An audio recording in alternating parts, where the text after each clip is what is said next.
An hour and a half. That's how long they made him wait until the CEO walked in and turned everything upside down. The glass doors of Summit Grove Bank slid open, letting a rush of conditioned air spill out onto the street. The sharp scent of freshly brewed coffee mixed with the faint polish of high-end furniture, creating an atmosphere of quiet luxury. Ethan Carter stepped inside, rolling his shoulders beneath his tailored blazer. He wasn't nervous. He had walked into enough corporate meetings, signed enough deals, and built his reputation to know he deserved to be here. He just needed them to see it. His meeting was set for 11 a.m. sharp. No reason to expect anything but professionalism. The bank's lobby was a careful blend of modern elegance and traditional wealth. Mahogany desks, sleek glass partitions, and gold accents that caught the light just enough to remind you that money thrived here. It was a place meant to impress. The receptionist, a woman with a neatly pinned bun and an air of disinterest, glanced up as he approached. Her nameplate read Angela. "Welcome to Summit Grove Bank," she said, her voice clipped and automatic. "Do you have an appointment?" "Ethan Carter," he said, placing his leather portfolio on the counter. "I have a meeting with Rachel Ford at 11. Angela tapped at her keyboard, glancing at the screen. "You're on the schedule," she said, her tone still neutral. "You can have a seat. She'll be with you soon." Ethan nodded, stepping back toward the seating area. He chose a chair near the floor-to-ceiling windows, where sunlight slanted across the polished floors in crisp lines. A group of sharply dressed professionals stood near the telephones, chatting about market trends and investment opportunities. The kind of casual conversation you heard when people were comfortable, when they belonged. His fingers drummed lightly against his briefcase. 10:00 a.m. He was early as usual. The minutes ticked by, 11:05, 11:15. At first, he let it go. Banks weren't immune to delays, but after 20 minutes, he started to pay closer attention to the flow of people. A man in a gray suit, probably in his early 30s, checked in with Angela. Less than 5 minutes later, a young banker appeared and ushered him past the frosted glass doors leading to the executive offices. Then, a woman in a cream-colored blazer arrived. No appointment, just a casual, friendly conversation with Angela before she was also led inside. Ethan's name still hadn't been called.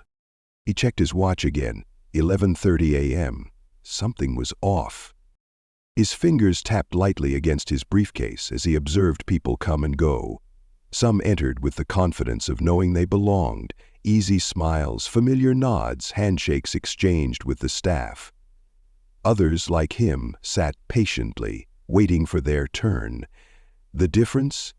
They were being called. He wasn't. He had been there for 35 minutes. His appointment was scheduled, confirmed twice, and yet he was still sitting there, as at least 6 other people had walked in after him and disappeared through the frosted glass doors leading to the executive offices. Still, he stayed composed. He had dealt with this kind of thing before.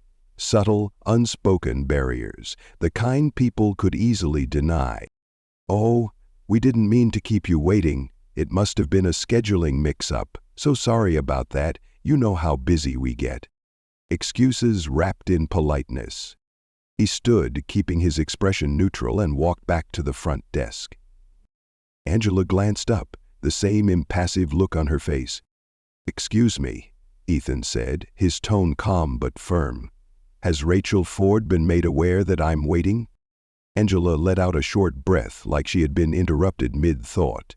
She tapped at the keyboard in front of her, not even making eye contact. "She knows. She's just finishing up with another client," she said without looking at him. Ethan waited for a follow-up, some acknowledgement that she would check again or maybe offer an updated time. But she simply went back to typing. "Do you have an estimate on when she'll be available?" he asked, holding back his frustration. Angela barely glanced at the screen before offering a shrug. "It shouldn't be much longer." Ethan exhaled slowly, steadying himself. It wasn't just what she said, it was how she said it. No urgency, no real effort to check, just another brushed-off response meant to pacify him. And then, right in front of him, he watched it happen again. A woman in a navy blue dress walked in, her designer handbag swinging at her side. She was mid-conversation on the phone, her voice carrying a light, easy tone. Angela's posture changed instantly. Her tone softened, her lips curved into something that actually resembled a real smile. "Good morning, Mrs. Lancaster," she said, her voice genuine and warm. Ethan froze, his fingers stopping their drumming on the briefcase. He knew exactly what was happening here. She said, her voice lighter, more polished.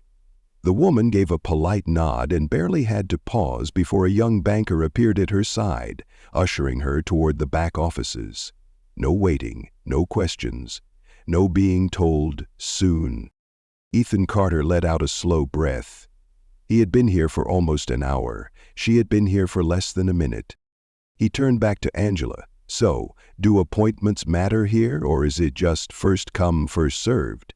For the first time, she looked a little uncomfortable. "I told you, sir, she'll be with you soon." There it was again, soon. A delay without a deadline, a promise without commitment, a word that let people pretend they weren't doing what they were actually doing. Ethan glanced back toward the frosted glass doors. It would be easy to let it go, to sit down and wait another 30 minutes and pretend this wasn't happening. But this wasn't just about waiting. It was about something else entirely. Ethan returned to his seat, forcing himself to stay calm. He had faced worse. He had built a company from the ground up, dealt with condescending investors, been underestimated in rooms full of people who thought they knew better. But this was different. This wasn't about his business plan or numbers on a spreadsheet. This was about being ignored, about being dismissed as if he weren't even worth an update. He checked his watch. 12:05 p.m., over an hour. He took a slow breath, looking around the lobby again. No one else was waiting. Every single person who had walked in after him had been attended to, led inside, or at least acknowledged, except for him. Across the room, a young teller was speaking to an older man in khakis and a golf polo. Their conversation was light, easy, casual. Ethan tilted his head, listening. "Yeah, I told her to just walk in," the older man said with a chuckle. "She doesn't even need an appointment, you know how it is." The teller laughed. "Well, for Mrs. Lancaster, we always make exceptions." Ethan's grip tightened around the handle of his briefcase. So that was how it worked. Rules for some, different rules for others. He leaned forward, resting his elbows on his knees, staring at the polished floors. This was a test. Would he sit here quietly, accept being pushed aside and wait for permission to be seen? Or would he make it clear that his time was just as valuable as anyone else's? He stood, not quickly, not aggressively, just decisively. He walked past the front desk, past Angela's blank expression, and headed straight for the frosted glass doors. "Sir," Angela started, but he didn't stop. He pushed open the door. Inside, a hallway stretched out in front of him, lined with private offices. Some doors were open, others closed, but one thing was immediately clear. Rachel Ford was not in a meeting. She was sitting at her desk, typing on her laptop, alone. She looked up, her expression shifting from surprise to irritation in an instant. "Mr. Carter," she said, her voice clipped. "You should have waited to be called." Ethan met her gaze evenly. "I did wait." Her fingers hovered over the keyboard, her lips pressed into a thin line. "Please take a seat," she finally said. Ethan sat, not because she had allowed him to, but because he chose to. But something told him this conversation wasn't going to go the way she thought it would. Rachel's fingers twitched slightly as she adjusted the papers on her desk, her face carefully neutral. But Ethan could see it, the slight tension in her jaw, the flicker of irritation in her eyes. "I apologize for the delay," she said, forcing a smile. "We've been extremely busy today." "Busy?" Ethan let the word sit there for a moment. He had watched at least 6 people be ushered past him like VIPs while he sat in that lobby for over an hour and a half. "Were you?" he asked, keeping his tone calm but firm. "Because I counted a few clients who didn't have to wait at all, some without appointments." Rachel's lips pressed into a thin line. "I assure you, Mr. Carter, that wasn't intentional. There must have been a miscommunication, right?" "A miscommunication?" Ethan exhaled through his nose, keeping his expression unreadable. "Interesting." Linda cleared her throat, clearly eager to move past the conversation. She flipped open a folder, scanning its contents. "Now let's discuss your loan application," she said, her voice regaining that polished, dismissive edge. "I've had a chance to review it, and while your finances are impressive, we do have strict criteria for approvals. Given the current lending climate, I'm afraid we'll need more assurances before we can proceed." She barely finished her sentence before the door swung open. The energy in the room shifted instantly. The hallway, which had been quiet moments ago, was suddenly filled with the low hum of voices. Not just any voices. These carried weight. 3 men stepped inside, all in tailored suits, their presence unmistakably authoritative. Ethan didn't need to guess who they were. These were the people who actually mattered at this bank, the executives, the decision-makers, the kind of men whose approval meant everything in a place like this.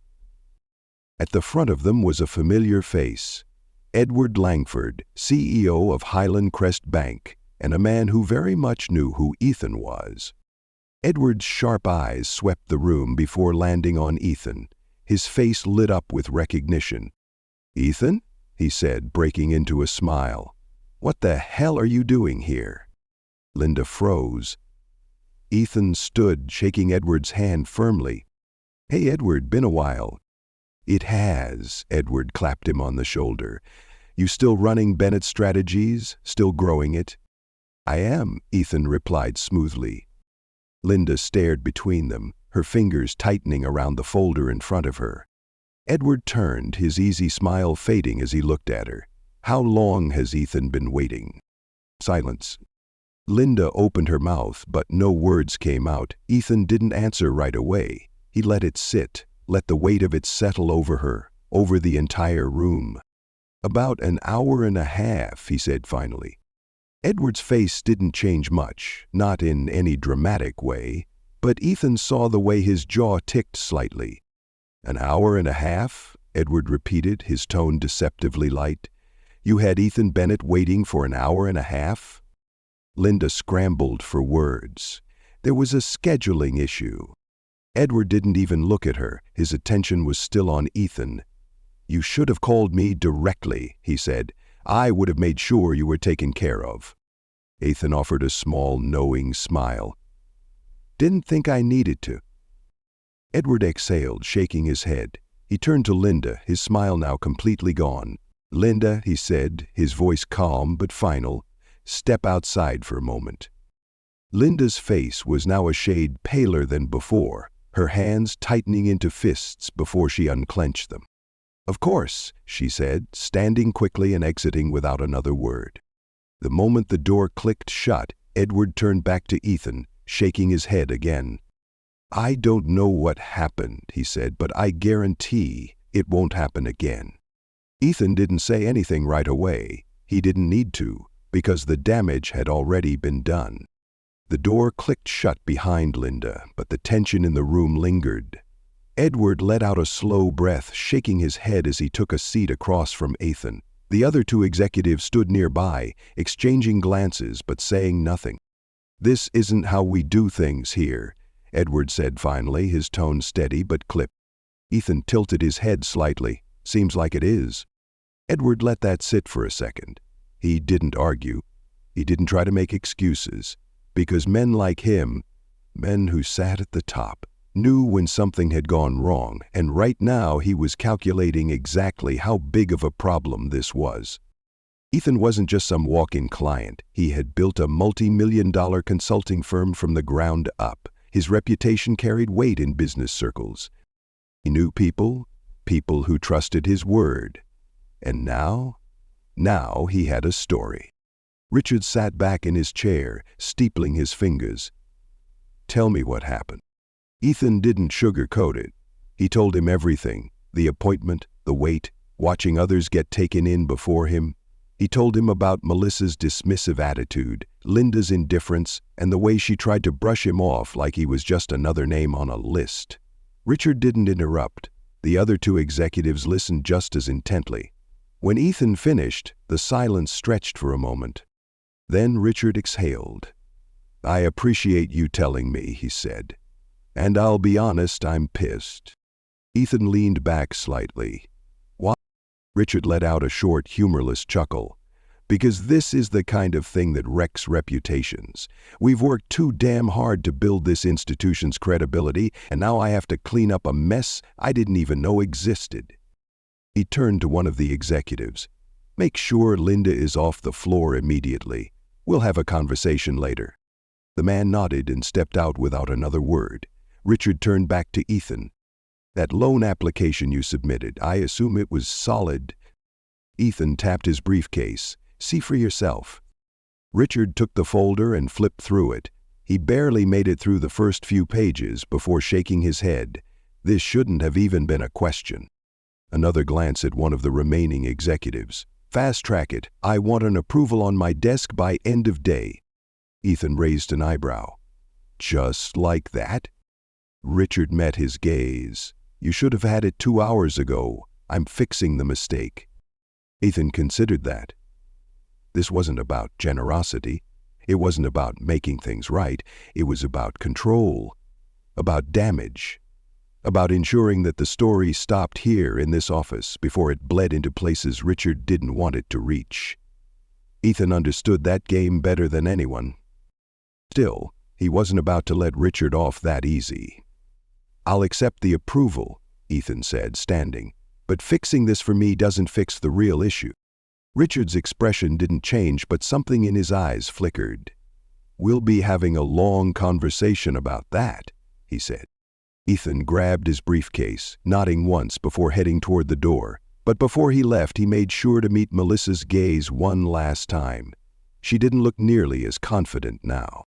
The summer heat pressed against Ethan's skin as he stepped outside. The bank's pristine exterior gleamed under the midday sun, but inside the cracks had already formed. This wasn't just about a loan. It wasn't even just about Linda. It was about something bigger, something that had played out in 1,000 different ways, in 1,000 different places. It wasn't always loud. It wasn't always overt. But it was there, the assumption that some people belonged in those offices while others had to wait. The quiet dismissals, the polite rejections, the carefully constructed barriers that could always be explained away. But not today. Today, someone had to face the consequences. And the next time Linda Kramer looked at a name on her appointment list, she'd think twice. Ethan checked his phone. A new email. Loan approved. He smirked, tucking it into his pocket as he walked toward his car. "Respect isn't given, it's demanded," he muttered to himself. "And today, I got what I came for."